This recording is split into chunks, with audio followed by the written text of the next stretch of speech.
it is Sierra Milliman, and I am going to show you my creative book report. So, I chose the book Walk Two Moons by Sharon Creech, and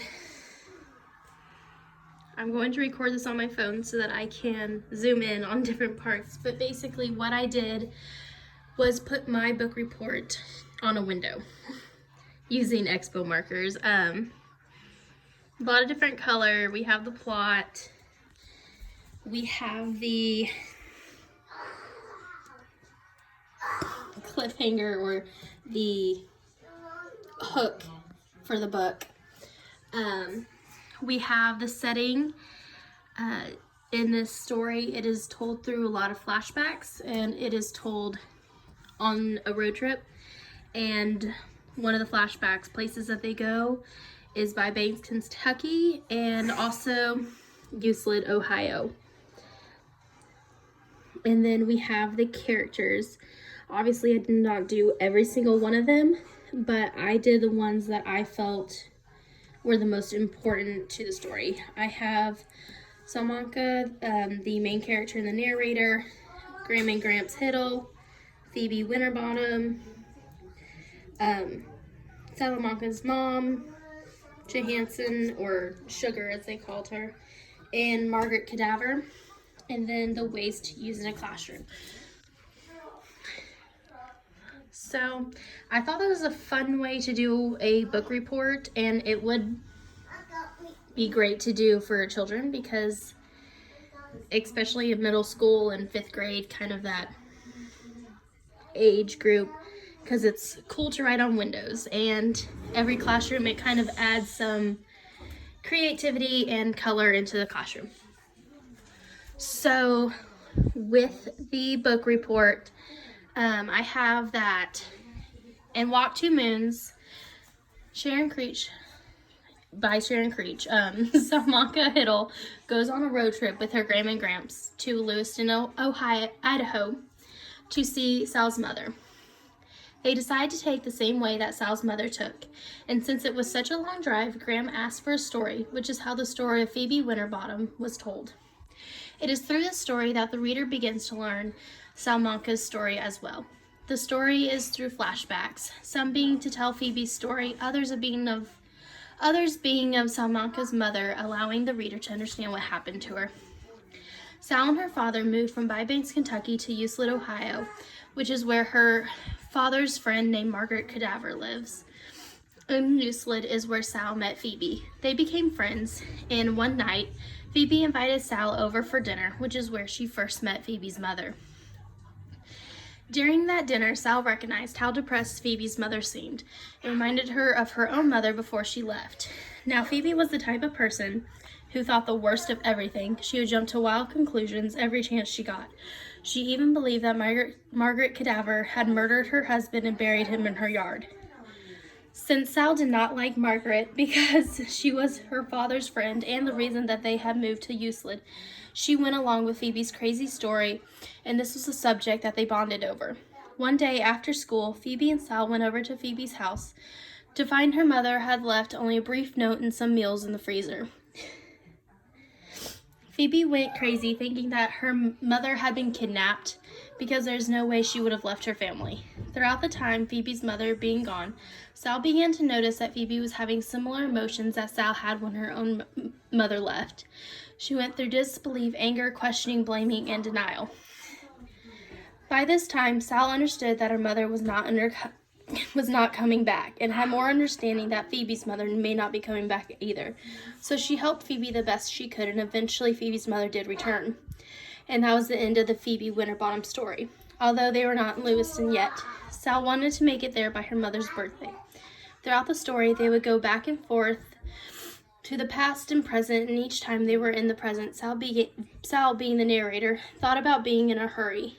But the next, and as they were headed to Idaho and almost there, Gramps ended up having a stroke. Gramps understood how important it was for Sal to make it there for her mother's birthday and gave her the keys to her car. Sal drove a road that was dangerous all the way to Lewiston, which is when the reader learns what happened to Sal's mother. When Sal gets back to town, she left Graham and Gramps in. When Sal gets back to the town that she left Graham and Gramps in, that is when she learns that Gramps has passed away due to a stroke. Sal, her father, and Gramps ended up all moving back to Bybanks, Kentucky, where the story ends with them all being okay with everything that they have lost and beginning the new normal. Throughout Phoebe's story, it allows Sal to begin to realize her own story and help process her own feelings of what happened to her mother. So we have 3 different settings that I chose to point out. On the road trip, this is a setting whenever they were in the present most of the time. During this setting, they visited places like Mount Rushmore, gas stations, hotels, a pond, hospitals, Black Hills, and even Old Faithful. Is everything that is expected in a road trip. There isn't crazy exciting things going on.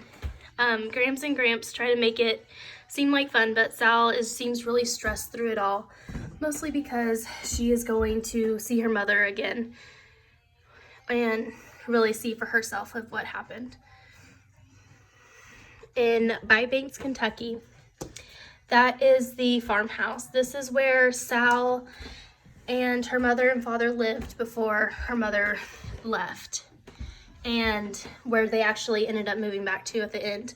And it's a farmhouse. There's lots of nature. It's way out in the country. Most of the time, whenever she travels back into telling stories about this place, they're usually happy, and it's described as pretty much Sal's perfect place to live. She loves her time spent here. They live in a older farmhouse, and there's just lots of land and fields and barns and animals and everything a country girl would absolutely love. Now, Euclid, Ohio. And yes, that's my attempted drawing at Ohio, and that's my attempted drawing at Kentucky. I tried my best, but at least they're better than my car. Euclid, Ohio. It seems like a smaller town. They live in a neighborhood, so it's really hard for Sal to adjust to. And everyone seems to be within walking distance.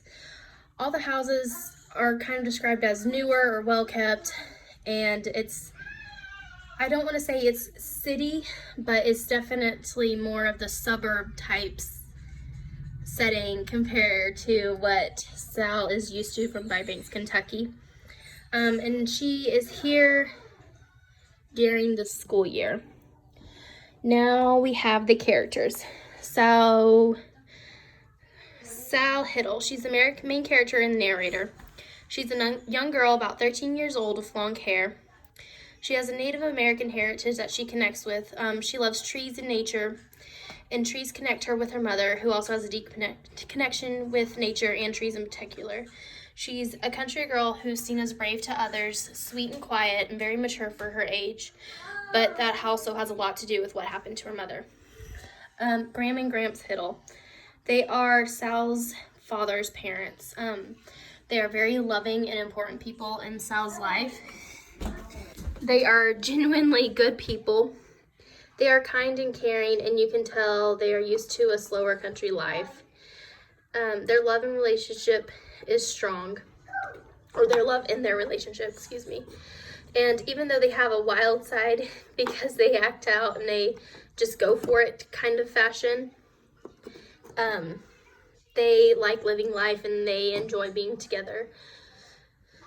And now we have Phoebe Winterbottom. She would be Sal's best friend, or the one whose story helps Sal discover her own.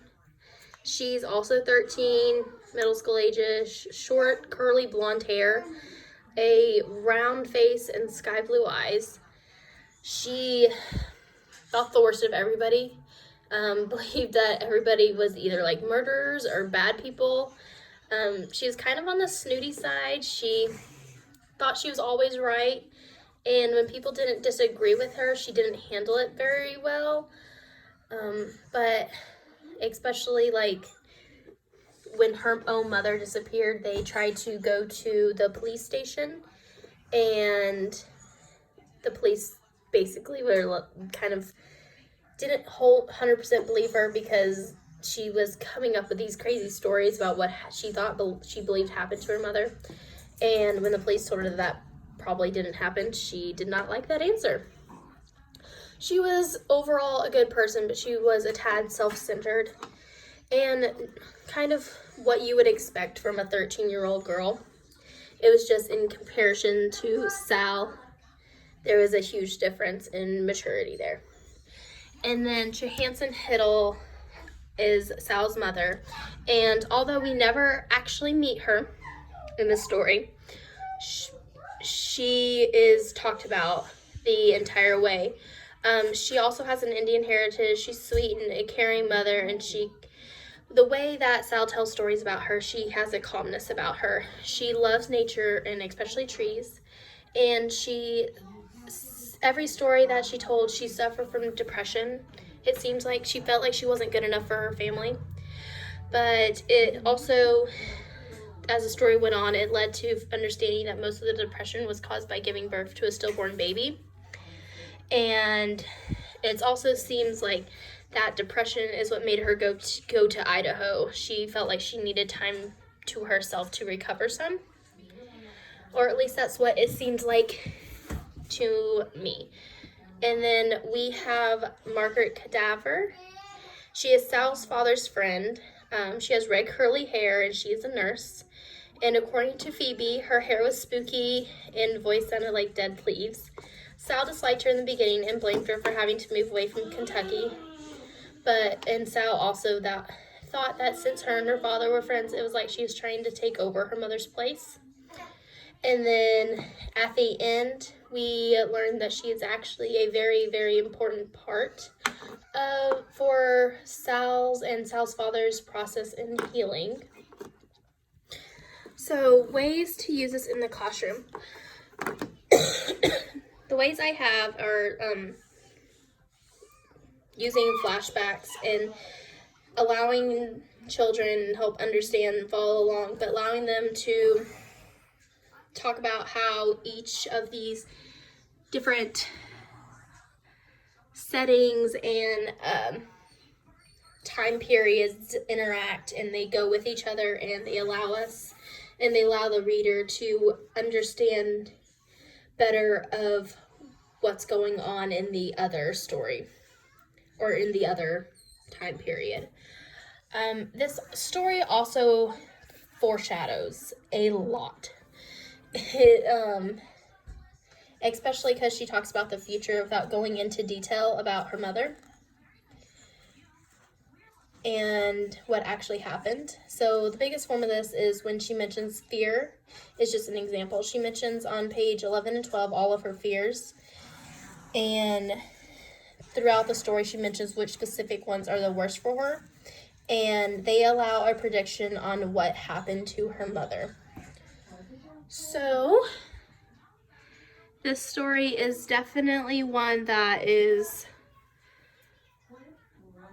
for older children. It has a lot of sad moments throughout it, and for children who are trying to process grief, it would be helpful for them.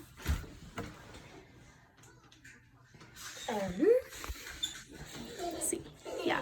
For children who are trying to process grief, I could see where that would be a helpful story for them. And but definitely the upper elementary school, 6th grade, 7th grade even, age group, just because of the content that this story allows.